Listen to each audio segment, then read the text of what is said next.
શ્રી કૃષ્ણ દરેક મનુષ્યને કહે છે કે તું તારા મનનું ધાર્યું જ કરે છો, પણ થાય છે એ જ જે મેં ધાર્યું હોય. એકવાર તું એ કરી જો જે હું ધારું છું, અને પછી જો થાશે એ જ જે તે ધાર્યું હોય. સુખ હોય ત્યારે તો બધા જ મળે છે, પણ દુઃખ હોય ત્યારે તો ફક્ત ભગવાન જ મળે છે. જીવનની સુંદરતા એ વાત પર આધાર નથી રાખતી કે તમે કેટલા ખુશ છો, પણ એ વાત પર આધાર રાખે છે કે તમારા લીધે કેટલા લોકો ખુશ છે.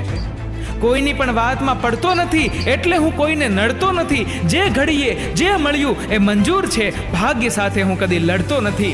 કોને છલકાવ્યા નજરના જામને, આમ તો હું જામને અડતો નથી. હામ હૈયામાં છે મારા, એટલે ઠોકરો ખાઉં છું પણ પડતો નથી. પૈસા, કયા પૈસા ઉપર હું ઘમંડ કરું જે અંતિમ સમયમાં મારા પ્રાણ પણ નહીં બચાવી શકે?